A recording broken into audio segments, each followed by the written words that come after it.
In 2016, when Mr. Mukesh Ambani announced the launch of Jio, it was an iconic year in Indian history that changed our lives forever. But while we the consumers were having the time of our life and were enjoying the newfound luxury of the internet, on the other side, that same year was a nightmare for the rest of the telecom companies. Their stock prices came crashing down, several giant companies shut down, and the telecom space itself, which once seemed extremely crowded, now seems like a deserted battlefield with only a few players left. But you know what, guys? While all these companies were going bankrupt, Airtel was the only company that stood strong all throughout this brutal telecom war. And today, it is not just surviving the Jio wave, but even went one step ahead to outperform Jio in many key areas. As of January 2021, Airtel added over 300% more wireless subscribers than Jio.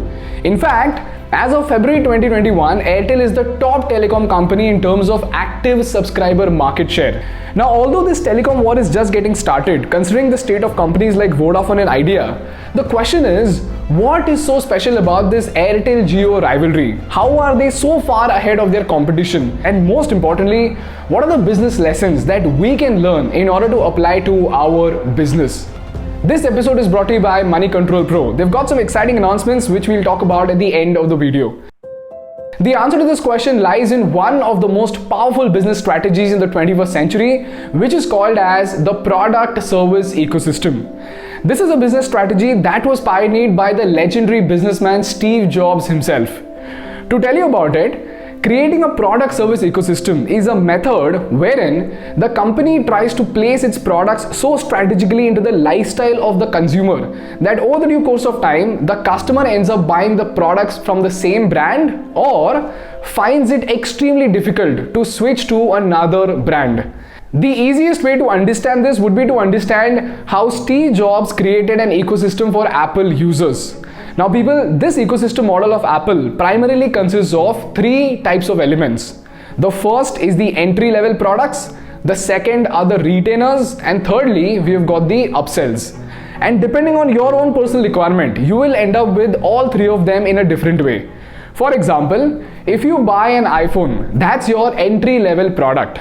Then you know what? You start using FaceTime and iMessage. That is when you are making an investment into the product in the form of chats and file sharing. And because you can't get your iMessages on Android, your habit of iMessage plus your chats act as retainers that make you cling on to Apple.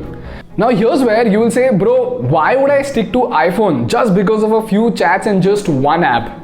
Well, there are two reasons. First of all, chat conversations are more important to you than you think. And secondly, it is not just one app. There are multiple apps that you will invest into that will push you to stick to Apple.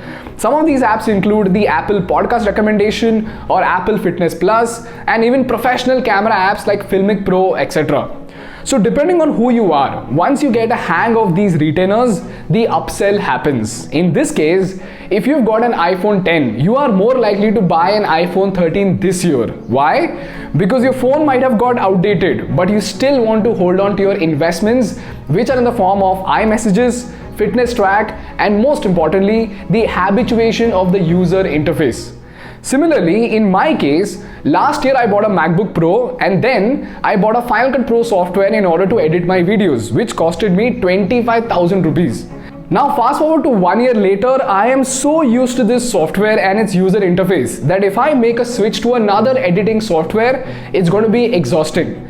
Plus, I have already made a heavy investment of 25,000 rupees. Therefore, when I buy my next laptop, it is more likely to be a MacBook Pro because my retainer is Final Cut Pro, which I've already paid for. This is the most basic level of the ecosystem hold. And once this magic happens, the retainers like fitness get you to buy a smartwatch, handouts get you so habituated that you cannot live without it, and the touchpad is so crazy that it makes you practically incapable of using another touchpad at least for a week. This is the magic of the three elements of the Apple ecosystem. That's entry products, the retainers, and the upsell. And you know what, guys? If you observe very carefully about the happenings around yourself, you will notice that Jio and Airtel are no longer just telecom companies, but an entire digital ecosystem under construction, and they want to place your products and services in some of the most crucial aspects of your life. And this, my dear friends, is a billion-dollar business war that is hidden in plain sight. And here's how it works out. When you buy a Jio SIM, you don't just buy a SIM, you also get offered Jio TV. When you buy a Jio broadband connection, you'll also get a set-top box as an extended offering at a very cheap rate. And today, when you buy an MI TV, you will get a JioFi connection. So if you see, you don't just buy a product, you buy into Jio's ecosystem itself. This is how Jio is establishing its first layer of the ecosystem by easily placing its entry-level products in an easily accessible manner. And you know what, guys? The most crucial reason why Airtel survived is because Airtel realized the importance of ecosystem, and they started pivoting to building an ecosystem faster than any other player in the market. The question is, how did Airtel transition to building an ecosystem so quickly? As it turns out, Airtel had already done a phenomenal job with its existing services. Back in 2016-17, their DTH service was one of the strongest contenders in the market along with Tata Sky, with a market share swinging between 20% to 25%. Secondly, they had a very strong hold over enterprise services, and what most people don't know is that Airtel Business is their most profitable business venture that contributed to 14% of the consolidated revenue in FY21. Thirdly, Airtel was already delivering a far better service to its customers as compared to the rest of the competitors. And last and most importantly, the foundation for Airtel broadband was already laid in 2017 itself, wherein they had 21 lakh connections in place. Now, if you compare this with the rest of the competition, you will see that they were severely lagging in multiple aspects as compared to Airtel. Vodafone and Idea did not have a significant DTH presence at all. Videocon had a good DTH presence but did not do well with the mobile users. Thirdly, Tata Sky was a market leader, but Tata Docomo was a failure. And as far as BSNL is concerned, I genuinely don't know whether it did not do well or it was paralyzed intentionally to not do well. But regardless of that, this is where Airtel took some very bold steps to hit a home run. They went on a shopping spree to start acquiring smaller players like Videocon Telecommunications in 2016, Telenor and Tata Teleservices in 2017, and this gave them two major benefits. It brought them more spectrum and it prevented Jio from acquiring these companies and cornering Airtel. Secondly, in 2018, they decided to narrow their focus down to only high-value customers, and they imposed minimum recharge limit. As a result, Airtel lost 4.8 crore users in the December quarter of 2018 itself. But this ended up saving them a ton of resources and improved their profitability. And last and most importantly, they started integrating their services to build an ecosystem just like Jio. They started offering a set-top box with a broadband connection and giving exclusive access to additional services like Wink Music. And here's where the game started changing. Now listen to what I'm saying very carefully. When a company starts integrating multiple products into its ecosystem, apart from customer retention, the ecosystem strategy gives the brand three incredible superpowers. Number one, it offers multiple channels for a brand to penetrate into the lifestyle of the customers and to present entry-level products. That is, if an iPhone fails, Apple can always come back to you with a Macbook Pro. Secondly, it gives you the superpower of using the loss leader strategy, and this is a technique to sell low margin products at a loss in order to get customers to buy a high margin product. And third and most importantly, it gives you the opportunity to break into your rival's ecosystem.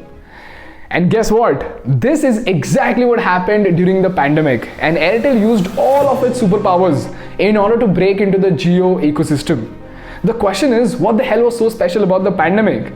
Well, as we all know, pandemic skyrocketed the demand for high-speed broadband connections because of a major lifestyle change in the consumer's life in the form of work from home and education from home. And you know what, guys? Here's what happened. Number one, Airtel used its first superpower of existing B2B enterprise clients and offered all the companies a service to provide all their employees with high-speed broadband connection. And along with it, it also spent a ton of money and rapidly partnered with local cable operators and offered them lucrative incentives to lay their lines even in tier 2 and tier 3 cities. And they started acquiring these broadband customers as soon as possible. Therefore, because it could not give out free SIM cards to get into a customer's lifestyle, Airtel used broadband as its alternative and positioned it as an entry-level product to get customers into the Airtel ecosystem. Secondly, when it offered the customers with broadband connections, it also came with an additional offering with something called the Airtel Extreme Setup Box, which gave you 1 month of DTH HD pack free, plus Prime Video, plus Disney Plus Hotstar, even at the base level plan. So what is Airtel doing over here? It is using its second superpower of the ecosystem strategy, that is the loss leader strategy. And last and most importantly, by executing these strategies very well, Airtel successfully placed its products even in those households which already had a Jio SIM, which means what? It has started breaking into Jio's ecosystem. And you know what, guys? In September 2020, the number of broadband subscribers grew by 95 lakh. While Reliance Jio ended up capturing 17 lakh subscribers, Airtel ended up capturing 70 lakh subscribers. Which means what? A large number of these people have also been offered a DTH service and even an Airtel SIM card. And guess what? Not so surprisingly, even in the wireless segment, Airtel is catching up very quickly, beating Jio regularly by a large margin. In fact, in January 2021, Airtel added more than 58.9 lakh wireless subscribers, whereas Jio on the other hand only added 19.5 lakh new wireless subscribers. And that is a growth rate difference of 300%. This is how Airtel is being the Trojan horse in the Jio ecosystem. And while all eyes are set on Jio, there is a chance that Airtel could actually end up doing something incredible, especially with its aggressive integration strategies like the Airtel Black. Now this begs the question, is there a chance that Airtel Stock could make you a millionaire? Well, that's what brings me to the most important part of the video, and that is, what are the lessons that you need to learn from this case study, both from the investor standpoint and from the entrepreneur standpoint. But before we move on, I want to thank Money Control Pro for helping me with the research of this case study. People, most of the research that you saw in this video was taken from Money Control Pro. I've been using this Pro version for about 1 month now, and in this 1 month itself, I have received more than 230 exclusive stories which have given me actionable insights about all the 24 sectors of the stock market, along with global content from the Financial Times. The newsletters, which are specifically curated for the Pro members, are very insightful, and I especially love the big shark portfolios and the economic calendar features. Now, when we talk about so much value, the first question that pops up is, how much is it going to cost? Well, guess what? It will cost you just 1 rupee per day for the entire year, and you can avail this special offer using the link in the description and by using the code Thinkschool. And along with this, you will also get 10,000 rupees worth of offers and a chance to win daily prizes and a mega prize of Macbook Pro also. The only catch here is this is available only for a limited time period, and the assured surprise is available only for the Thinkschool audience. So use the special link below to unlock these special offerings and get exclusive business content at the press of a button. Now let's talk about the lessons from this wonderful case study. Lesson number 1. In this digital world that we live in, you will more often than not find 2 types of products in the market. One is a standalone product and the other is an ecosystem product. And you already know how one is more powerful than the other. So from the business standpoint, you need to see how you can build an ecosystem of your products in order to cater to your customers, because this will eventually help you avoid a major threat from your competitors. And from the investor standpoint, you need to keep an eye on these companies and you should try and understand how these ecosystems are being created, because that's what will help you pick the winner before the public finds out. Lesson number 2.